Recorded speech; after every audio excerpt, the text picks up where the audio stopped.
to Dubai, and in 2014, I founded My Beach, My Water based on an experience I had with rip currents at the time.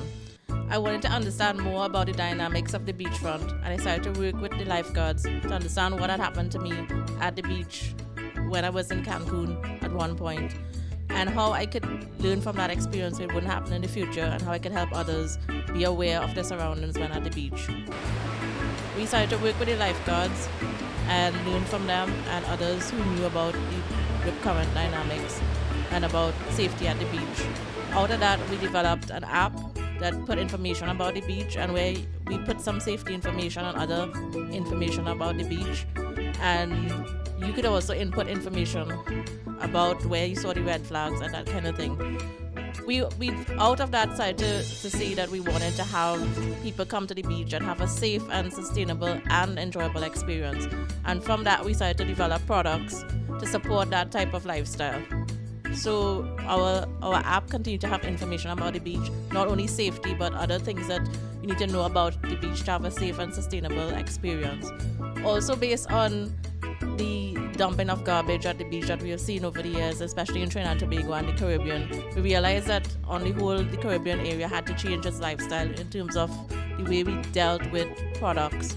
And we started to develop products that would make your beach experience and your lifestyle as a whole a sustainable one. So out of that, we started to sell these bags that are at the back of me here. We started to sell bamboo cutlery and bamboo straws that you could reuse so you wouldn't dump it at the beach or anywhere else and it wouldn't end up in the water. This was out of us wanting to live in harmony with the environment and the animals at the beach.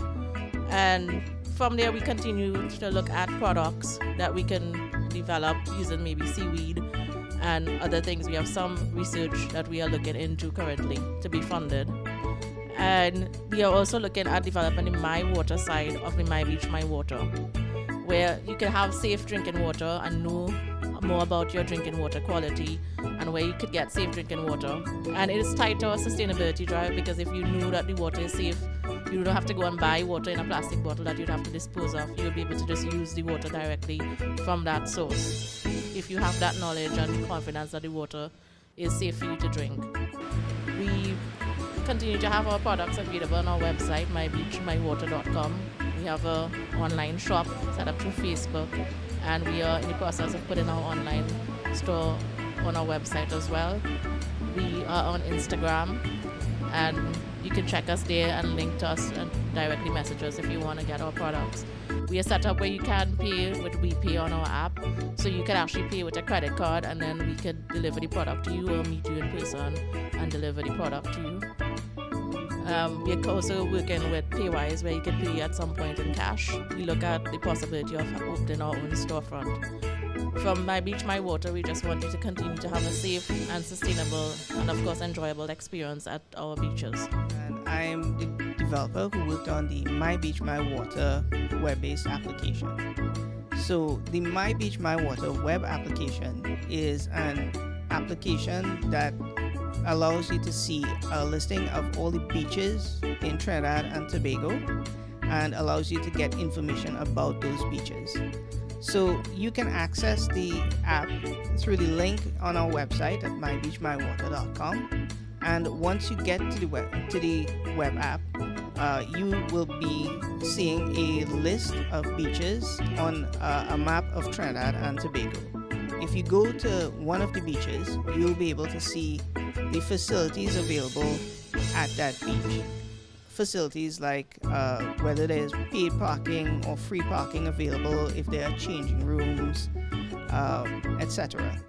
We also have the ability for you to add your own information to the beach. So if you sign up on the app, you will be able to add information about the beach. So you can tell other people who are using the app whether or not, for example, there are flags on the beach put out by lifeguards, or whether or not there are things like garbage on the beach, seaweed on the beach, etc.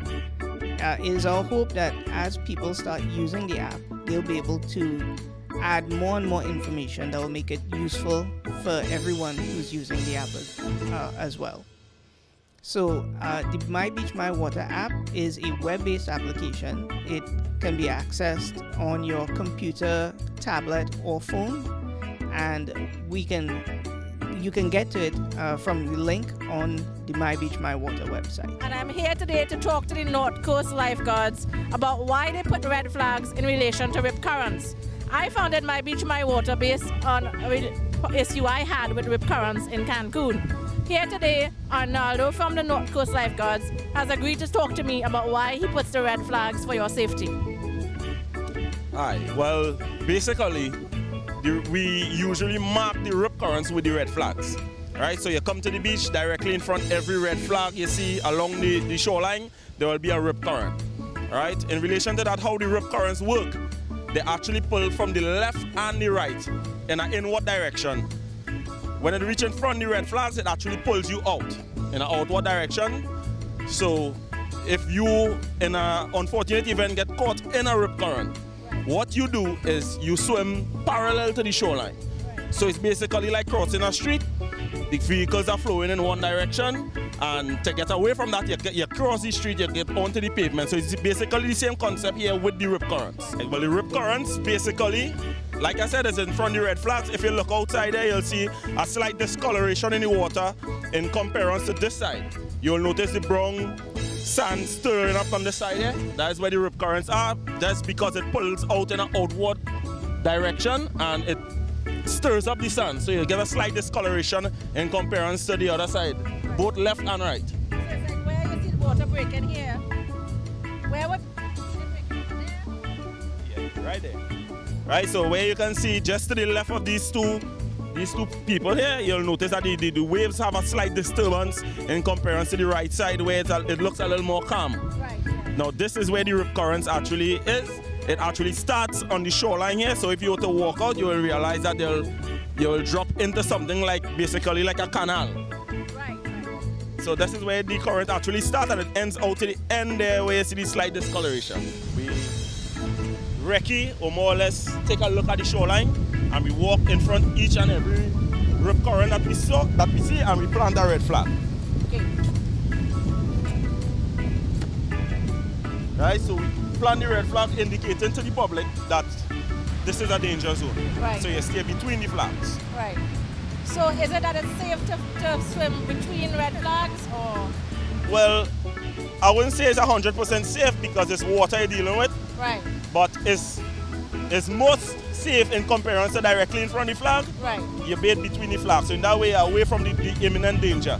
Right. Because normally if I would come to Maracas, there are a lot of red flags out. Yeah. So what you're saying is that you can't really get away from swimming in between, but just at least try not to swim in direct line with the red flag, right? Precisely. Okay. Arnaldo, thank you so much for this tip on how we protect the public from rip currents. And I would like to give you this My Beach My Water reusable bag for the beach as a token of our appreciation.